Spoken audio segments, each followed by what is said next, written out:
Pwede po bang, Mrs. Diskaya, pwede po bang ibalita nyo sa amin, ikwento nyo sa amin yung mga napanood namin sa inyo sa television na sinasabi ninyo. Kailan po kayo unang nagkaroon ay kumita ng bilyon sa construction industry? Anong taon po yun?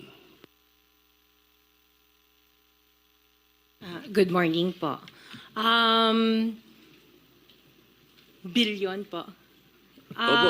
Kwento nung, narinig po namin sa television, sinasabi nyo sa interview nyo dahil tinanong kayo kung anong naging gateway para gumanda ang buhay nyo. Sabi nyo kayo hindi naman nakakaangat nung araw. At tapos sabi ninyo ay noong DPWH na kami. Yun po yung sagot ninyo eh. So, at tinanong kung magkano at sabi nyo bilyon. Kailan po itong unang bilyon na kumita kayo sa DPWH? For the knowledge of everyone, so St. Gerard, Alpha and Omega, we have been in the construction business for 23 years. So I would presume that in the 23 years, pwede naman siguro kami po kumita. Yung billion, when I said DPWH, because prior to that, we were in local government. So ang hirap makasingil sa local government. They spliced the video that was taken of me and just mentioned the DPWH. So, contractor na po kami for 23 years. So you're saying that the television station and the persons interviewing you edited your answers? I think so, sir, kasi I did mention that I was doing local government as well as private po.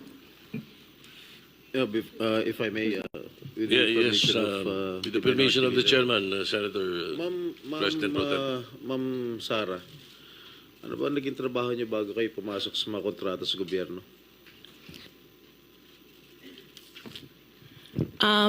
My father was a contractor before. Nangongontrata rin pero siya? yes po, Nangongontrata rin sa for DPWH? LGU po. LGU, and then ako I worked sa ibang bansa. Yun po. Anong work mo sa ibang bansa?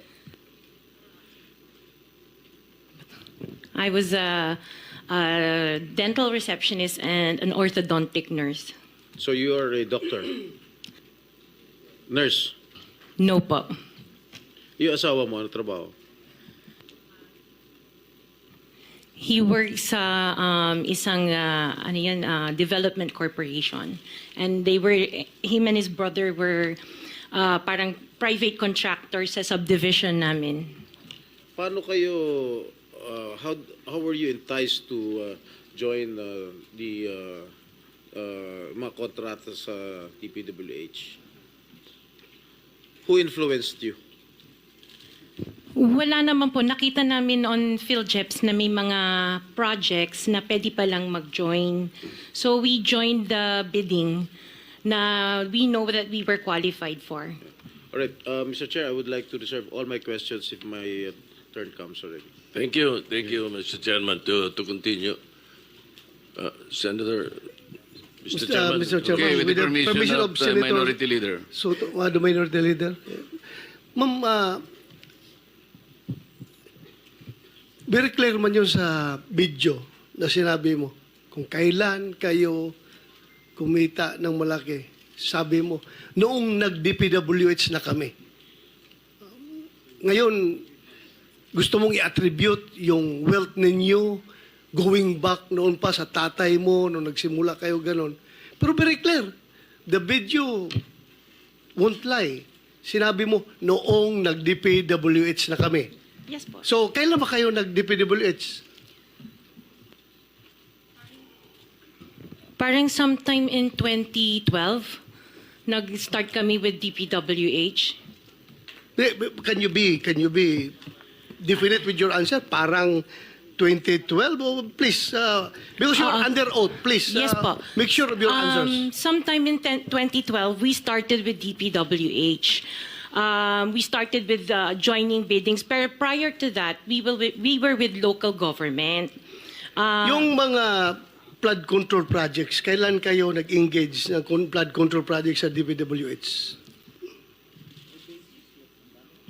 Siguro mga 2016 onwards. Please make sure of your answer. Yes po, 2016 onwards po. 2016 onwards. Yes po.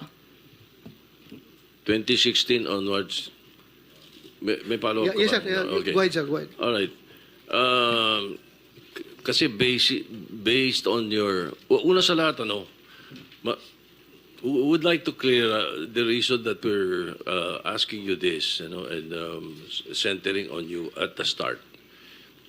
Ganon din ang gagawin namin takbo doon sa ibang mga kontratista rito na naibitin natin na nasa top 15 ng presidente. Nasa top 15 ng presidente, may mga flood control projects, mayroong guni-guni, mayroong ghost, mayroong nagawa, may nagawang palpak, okay, may nagawang tama. Ngayon, tapos marinig namin yung kwento sa television na tungkol doon sa sinasabi nyo na napakarami ninyong kinita at ika nga sa DPWH to 2016 kayo nag-umpisa sa DPWH. Pero yung mga pinakitang mga sasakyan ninyo ay 2022, 2025, 2024. So, lately, yung matindi, hindi po ba, na mga income ninyo?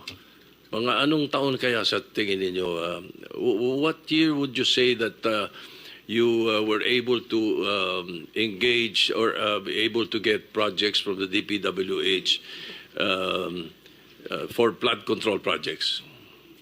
What year? Yun nga po, nag-start kami makakuha ng pailan-ilan, pero 2016 po onwards. Po. Yes. 2016 onwards. In 2017, how much did you pay the BIR on your income tax?